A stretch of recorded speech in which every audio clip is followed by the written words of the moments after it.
नमस्कार कर हाथ जोड़कर गदगद वाणी से संशय काटने के लिए आनंद सहित भगवान से पूछने लगे कि भगवान, मेरे 4000 वर्ष तक निरंतर महाकठिन तप करने पर आपने जो कठोर वचन मुझसे कहे थे कि मेरे 7 जन्मों में वो पुत्र का सुख नहीं है, उस वाक्य के उल्लंघन हेतु और बड़े वो पुत्र को जीवित करने का कारण क्या है? बोलिए विष्णु भगवान की जय। श्री कृष्ण गोविंद हरे मुरारी, हे नाथ नारायण वासुदेवा।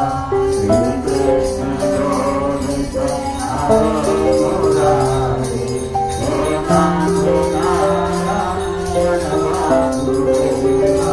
हे नाथ नारायण वासुदेवा, हे नाथ नारायण वासुदेवा। श्री कृष्ण गोविंद हरे मुरारी, हे नाथ नारायण वासुदेवा।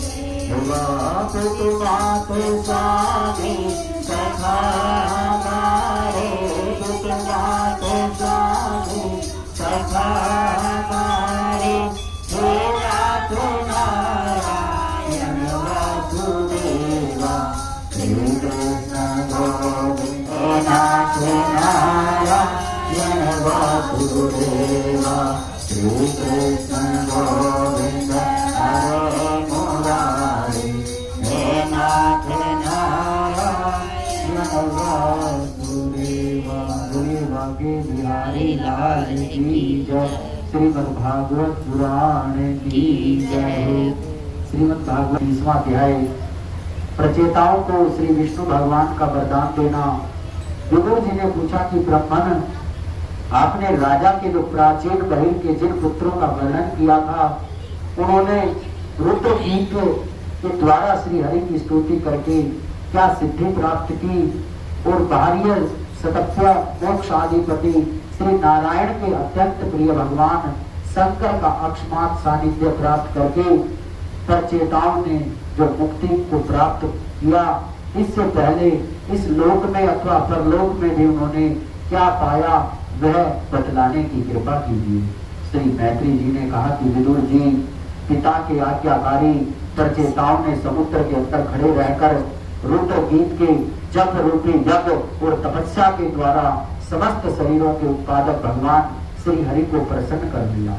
तपस्या करते करते 10,000 वर्ष बीत जाने पर पुराण पुरुष श्री नारायण अपनी मनोहर कांति द्वारा उनके तपस्या जनित कलेशों को शांत करते हुए सौम्य विग्रह से उनके सामने प्रकट हुए। गरुड़ जी के कंधे पर बैठे हुए श्री भगवान ऐसे जान पड़ते थे मानो सुमेरु के शिखर पर कोई श्याम घटा छाई हो। उनके श्री अंग में मनोहर पीतांबर, कंठ में कौस्तुभ मणि सुशोभित थी।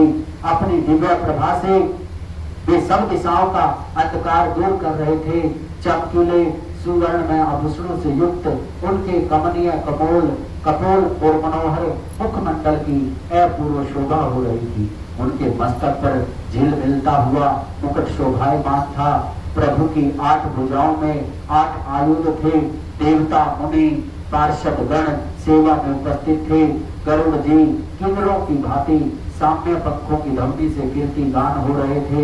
उनकी 8 लंबे लंबे स्थूल भुजाओं, बीच में लक्ष्मी जी से स्पर्धा करने वाली वनमाला विराजमान थी। आदि पुरुष श्री नारायण ने इस प्रकार पधार कर अपने शरणागत प्रचेताओं की ओर दया दृष्टि से निहारते हुए मेघ के समान गंभीर वाणी में कहा, राजपुत्रों, तुम्हारा कल्याण हो। तुम सब में परस्पर बड़ा प्रेम हो और सदैवश तुम एक ही धर्म का पालन करते रहो। तुम्हारे इस आदर्श सौहार्द से मैं बड़ा प्रसन्न हूँ। मुझसे वर मांगो। जो पुरुष सायंकाल के समय प्रतिदिन तुम्हारा स्मरण करेगा, उसका अपने भाइयों से अपने ही समान प्रेम होगा तथा समस्त जीवों के प्रति मित्रता का भाव हो जाएगा। जो लोग सायंकाल और प्रातः काल एकाग्र चित्त से रुद्र गीत द्वारा मेरी स्तुति करेंगे, उनको मैं अभीष्ट वर और शुद्ध बुद्धि प्रदान करूंगा। तुम लोगों ने बड़ी प्रसन्नता से अपने पिता की आज्ञा शिरोधार्य की है, इससे तुम्हारी कमनीय कीर्ति समस्त लोगों में फैल जाएगी।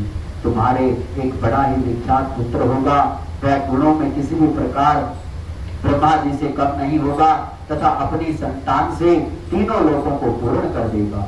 राजकुमारों, कट्टू ऋषि के तपो नाश के लिए इंद्र की भेजी हुई पर मलोचा अप्सरा से एक कमलनयनी कन्या उत्पन्न हुई थी, उसे छोड़कर वह स्वर्ग लोक को चली गई। तब वृक्षों ने उस कन्या को लेकर पाला पोसा। जब वह भूख से व्याकुल होकर रोने लगी, तब ओसदियों के राजा चंद्रमा ने दयावश उसके मुंह में अपनी अमृत वर्षणी तर्जनी उंगली दे दी। जैसे ओसदियों का राजा कौन बताया है? चंद्रमा बताया है।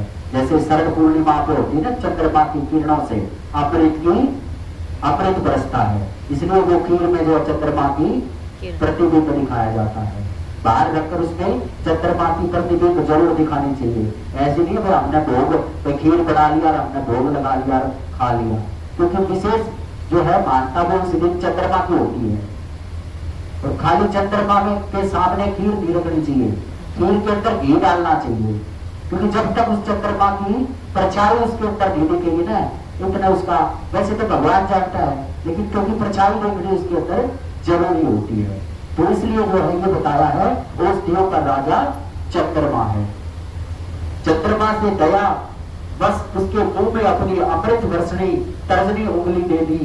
और तुम्हारे पिता आजकल मेरी सेवा में लगे हुए हैं, उन्होंने तुम्हें संतान उत्पन्न करने की आज्ञा दी है, अतः तुम शीघ्र ही उस देवोपमा सुंदरी कन्या से विवाह कर लो।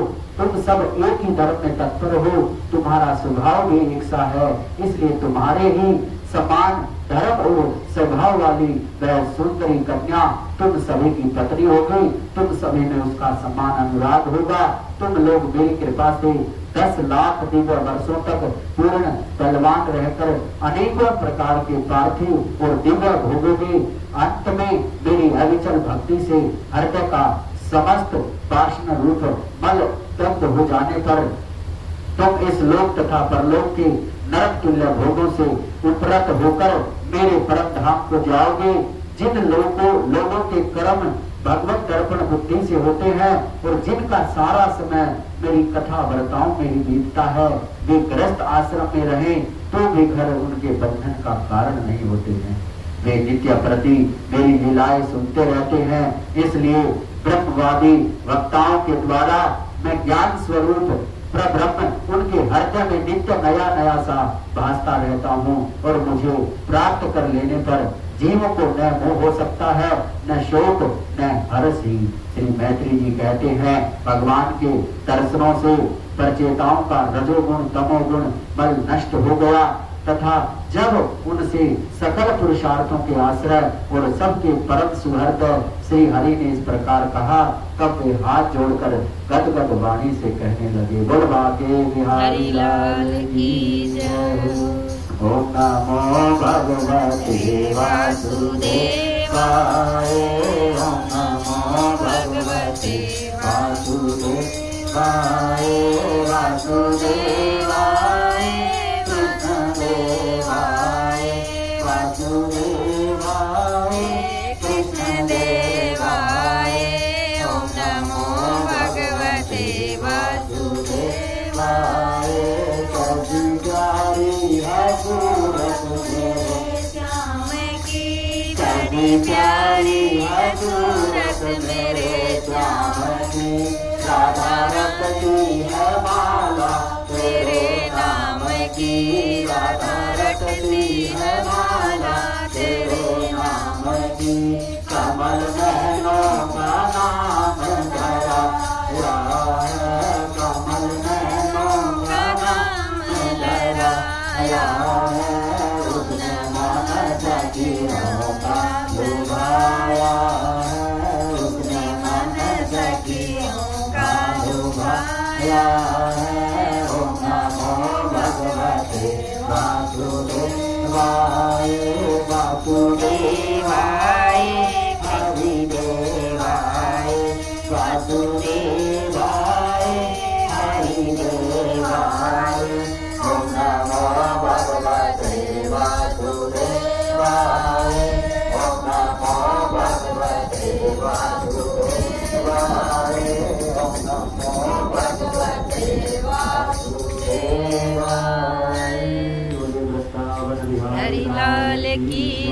श्रीमद् भागवत पुराण की जय हो।